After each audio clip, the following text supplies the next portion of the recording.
Hi dears, എല്ലാവർക്കും സുഖമാണല്ലോ. ഇന്നത്തെ നമ്മുടെ റെസിപ്പി ഒരു ചെറുപയറിൻ്റെ കറിയാണ്. അതായത് തികച്ചും നാടൻ രീതിയിലുള്ള ഒരു പഴയ മോഡൽ കറിയാണ്. എല്ലാവർക്കും ഇത് ഇഷ്ടപ്പെടുമെന്ന് വിശ്വസിക്കുന്നു. ഇഷ്ടപ്പെട്ട് കഴിഞ്ഞാൽ ഒന്ന് ലൈക്ക് ചെയ്യണേ. അതിനുവേണ്ടി ഞാനിവിടെ ഒരു 200 ഗ്രാം ചെറുപയർ എടുത്തിട്ടുണ്ട്.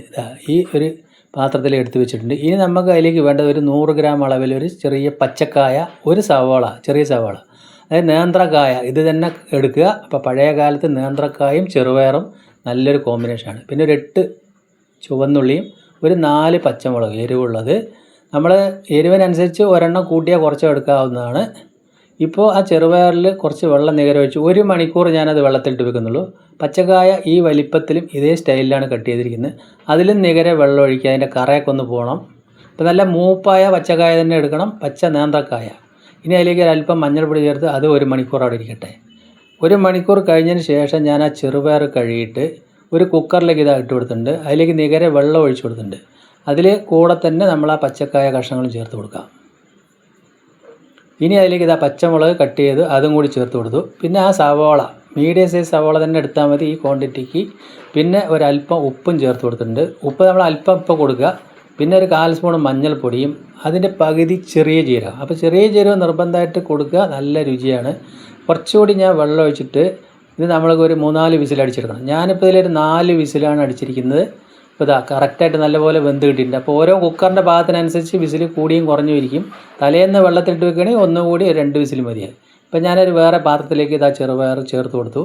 ഇനി അതിലേക്ക് നമുക്ക് കറിക്ക് പാകത്തിനുള്ള വെള്ളം ഒഴിച്ച് കൊടുക്കണം. അപ്പോൾ ചൂടുള്ള ഈ സമയത്ത് ഒഴിച്ചു കൊടുക്കുക. എന്നതിന് ശേഷം ഫ്ലെയിം ഓണാക്കി അപ്പോൾ നമ്മൾക്ക് അതിൻ്റെ പാകത്തിന് തന്നെ ആക്കി കൊടുക്കണം. ഒന്നുകൂടി നമ്മളത് 2 മിനിറ്റ് തിളപ്പിക്കാനുണ്ട്. അപ്പോൾ കുറച്ചുകൂടി വെള്ളം ഒഴിച്ചിട്ടുണ്ട്. ഇത് നല്ലപോലെ തിളച്ച് വരുമ്പോൾ ഒന്നുകൂടി കുറുകി വരും. അപ്പോൾ ചെറുപയർ എല്ലാവർക്കും അറിയാവുന്നതാണല്ലോ. ഇനി പോരാത്ത ഉപ്പ് കൂടി ഞാനിപ്പോൾ ചേർത്ത് കൊടുത്തു. അപ്പോൾ 2 മിനിറ്റ് നമ്മളതൊന്ന് തിളപ്പിച്ചെടുക്കാം. നല്ലപോലെ തിളച്ച് വരട്ടെ. എന്നിട്ട് അതിൻ്റെ പതയൊക്കെ ഒന്ന് അടങ്ങോളം നമ്മൾക്ക് തിളപ്പിച്ചെടുക്കണം. അപ്പോൾ അടിപൊളി ചെറുപയർ കറിയാണ്. പുട്ടിൻ്റെ കൂടെ, പത്തിരിൻ്റെ കൂടെ, പൊറോട്ട, ചപ്പാത്തിൻ്റെ കൂടെയൊക്കെ കഴിക്കാൻ പറ്റും. അപ്പോൾ അതേ കണ്ടീഷൻ ആവുന്ന സമയത്ത് ഞാൻ അതിൻ്റെ ഉപ്പും എല്ലാം നോക്കുന്നുണ്ട്. എല്ലാം കൃത്യമായിട്ട് വന്നിട്ടുണ്ട്. അപ്പോൾ നമ്മളിതിൽ മുളക് പൊടിയൊന്നും ചേർക്കാതെ പച്ചമുളക് മാത്രം ചേർത്ത് ഉണ്ടാക്കുക. നാടൻ കറിയാണ്. അപ്പോൾ ഈ പച്ചക്കായ ചേർത്ത് ചെറുപയർ കറി ചെയ്യാത്തവർ എന്തായാലും ചെയ്ത് നോക്കുക. ഞാനതിൻ്റെ ഫ്ലെയിം ഓഫാക്കി കൊടുത്തു. ഇനി നമുക്ക് അതിലേക്ക് കുറച്ച് കറിവേപ്പില ഇതേപോലെ ഇട്ട് കൊടുത്തിട്ടുണ്ട്, 2 തണ്ട്. ഇനി നല്ലൊരു വറവ് കൂടി ഇട്ടാൽ നല്ല സൂപ്പർ കറിയായി. ഫ്രൈ പാൻ അടുപ്പത്തേക്ക് വെച്ച് 1.5 ടേബിൾ സ്പൂൺ വെളിച്ചെണ്ണ നിർബന്ധമായിട്ട് ഒഴിക്കണം. എണ്ണ ചൂടായി വരുമ്പോൾ 1/4 സ്പൂണിലധികം കടുക് പൊട്ടിച്ച്, പിന്നെ അതിലേക്കൊരു 4 വറ്റൽമുളക് പൊട്ടിച്ചും ചേർത്ത് കൊടുക്കുക. ഇനി അതിലേക്ക് ആ ചുവന്നുള്ളി കട്ട് ചെയ്തും കൂടി ചേർത്ത് കൊടുക്കുക. അപ്പോൾ ചുവന്നുള്ളി ഒരു 8 എണ്ണം തന്നെ എടുക്കുക. അപ്പോൾ നല്ലൊരു രുചിയായിരിക്കും. ഈ വറവാണ് അതിൻ്റെ ഹൈലൈറ്റ്. അപ്പോൾ ചുവന്നുള്ളിയൊക്കെ ഒന്ന് ശരിക്കൊന്ന് മൂപ്പായി വരുന്ന സമയത്ത് അതിലേക്ക് ഒരു അല്പം മുളക് പൊടി കളറിന് വേണ്ടി അതും കൂടി ചേർത്തു. എന്നിട്ട് ആ ചെറുപയർ കറിയിലേക്ക് ഒഴിച്ചു കൊടുത്തു. എന്നിട്ട് നമ്മളൊന്ന് അടച്ച് വെക്കണം. ഒരു 10 മിനിറ്റ് കഴിഞ്ഞ് ഉപയോഗിച്ചാൽ മതി.